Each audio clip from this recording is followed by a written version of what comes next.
无畏曲折迷离 ，K 姐奇探秘。大家好，我是 K 姐，欢迎回来。在地球的许多地方都曾发生过各种超自然现象。我们之前就提到过，出生于苏格兰的美国生物学家和超自然领域的研究专家伊凡·桑德森就曾整理出了地球上有12个超自然现象的高发区域，并认为这些地区可能存在着一种类似于黑洞的高能量点。外星人就可能是利用了这些黑洞造访地球。此外，有研究学者提出说，各种科学暂时无法解释的未解之谜，也许和那些黑洞有着关系。无论是在密歇根湖失踪又出现的滑雪者，还是在百慕大上空离奇失踪的19号飞行编队，都有可能是误入了黑洞，而穿越到了另一个时空。那么，这些失踪事件的真相究竟如何呢？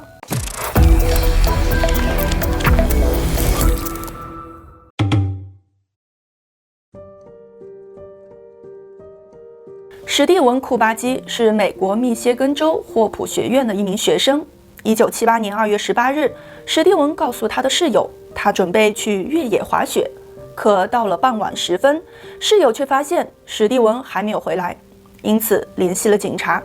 之后，一场大规模的搜救行动就此展开。2天后，人们在五大湖的岸边发现了史蒂文·库巴基的背包和滑雪板，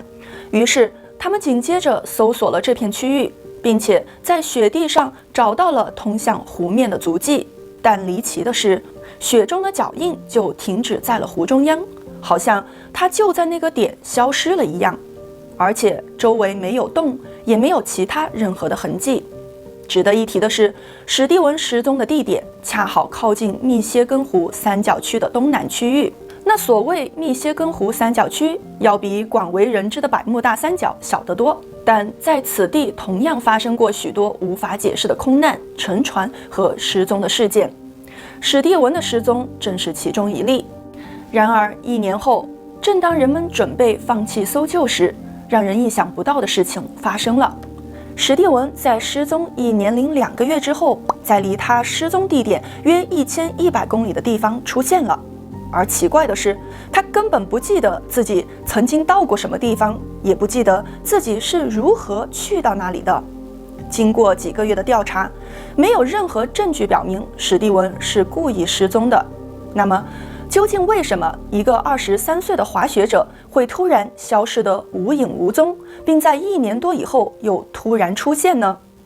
曾经的警探戴夫·保利德斯在经过多年对失踪人口的调查后，提出了自己的看法。他说，在过去的9年里，他一直在研究世界上最离奇的人员失踪案件。他认为，在地球上存在着一些失踪事件高发地区，并且原因不明。他还发现，仅仅在美国就有59个这样的地区。在这些地方失踪的人口比美国其他的地方要多上很多，而且没有任何谋杀的痕迹。戴夫介绍说，在寻找失踪人口的过程中，很难找到还存活的人，即使找到了，这些受害者在绝大多数的情况下都已经记不起究竟发生了什么，他们不知道自己为什么会迷路，也不知道曾经去了哪里。为了解答自己的困惑，戴夫还和世界上最顶尖的理论物理学家讨论过这些问题。在他们的对话中，曾经出现了入口这个词。物理学家认为，地球上可能存在着一些入口，它们可以引导和定向到一个新的时空。当人们穿过这些时光隧道的时候，他们可能就会失去当时的记忆，因为对他们来说，那只是某一个瞬间所发生的事情。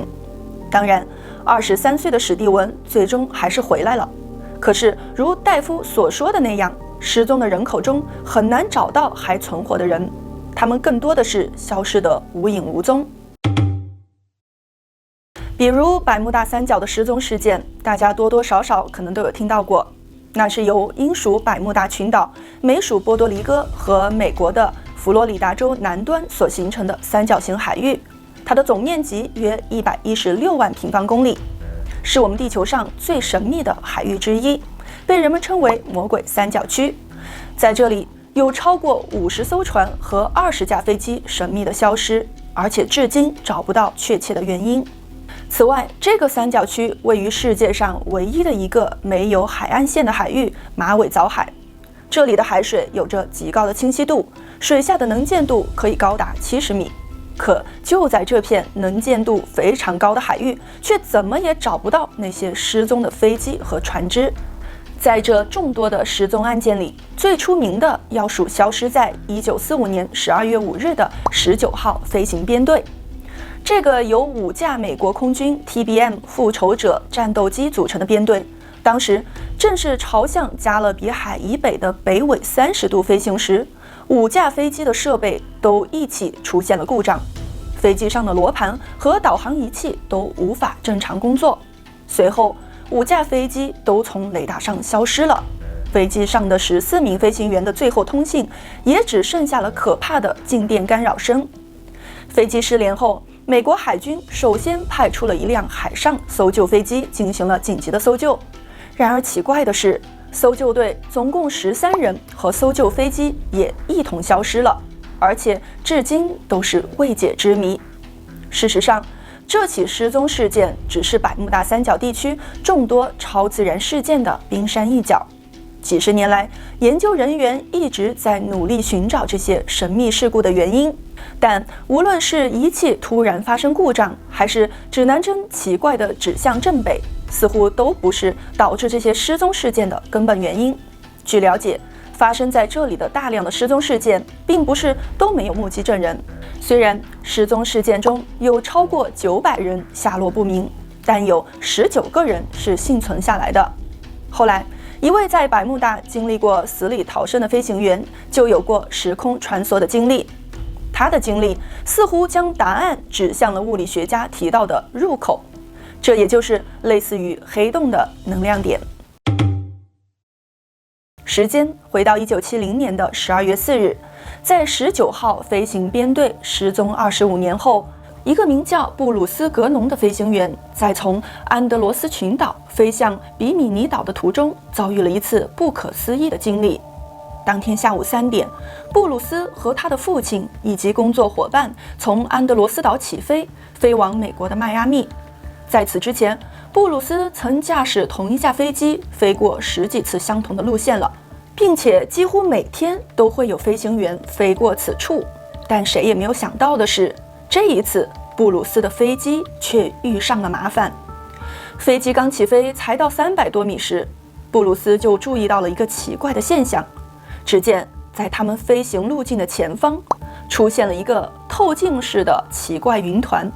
随后，布鲁斯便把飞机加速到了时速300多公里，并飞向了另一片晴朗无云的空域。但奇怪的是，当布鲁斯的飞机在迅速上升的时候，那片云团似乎也在以同样的速度向上移动着。接着，他和他的父亲根本无法确认他们当时的位置。同时，迈阿密的空中交通管制中心也无法确认飞机的位置，就好像飞机根本就不存在一样。之后，布鲁斯是这样形容当时的情形的：他说，当我们一靠近云团时，那团云就开始膨胀了起来，然后我们还没有反应过来，就已经身处其中了。当时在云里的能见度接近于0，仿佛置身于漆黑的夜晚。随后，只见里面开始出现闪光，当我们一行人越深陷其中，这些闪光就越强烈。布鲁斯的父亲认为他们应该立刻掉头返回安德罗斯群岛，但被眼前的情景吓到的布鲁斯不想再转身回到那片乌云，于是他并没有原路返回，而是决定从飞机深陷的云团中脱身而出，继续他的飞行路线。但当他们走出阴霾后，眼前的情况更加不可思议了。他们的飞机又被2个巨大的风暴包围住了，而且找不到出路。据布鲁斯回忆，在2个风暴中间有一个巨大的空隙，正当他飞向那里时，突然形成了一个宽约 1.5 公里、长约 1.6 公里的大隧道。在隧道的尽头还隐约可见蓝色的天空。那云隧道当时看起来是他出去的唯一机会，所以布鲁斯径直飞了进去。可刚一进去，那整个隧道便开始迅速收紧，里面的云开始围绕着飞机进行反时钟方向的旋转。飞机里的导航系统也瞬间失灵了。幸运的是，布鲁斯最终冲出了那团奇怪的隧道云，并重新与地面取得了联系。但接下来发生的事情却把所有的人都吓坏了。地面调度员告知布鲁斯，他的飞机已经到达了迈阿密的上空。布鲁斯对此感到十分的不解，因为根据他的估算，那飞机应该还位于大西洋的上空才对呀。因此，他告诉管制员说，他们应该在迈阿密以东至少130公里的地方。但当布鲁斯向下观看时，他才发现，他确实已经到达了迈阿密的海滩。所以，这原本要用90分钟才能完成的飞行，布鲁斯居然只用了45分钟就已经到达了。他还查看了自己的手表，那手表显示他确实只是飞行了45分钟，而且他还检查了飞机的燃料箱，居然也只用了往常所需的燃料的一半。这一切都表明，布鲁斯的飞机仿佛是经过了某种时空隧道。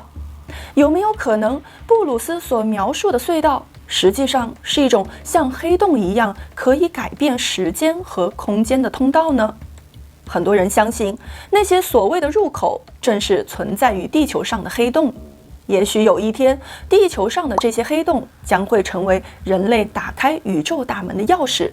到那时候，地球上众多的离奇失踪事件，也许就会真相大白了。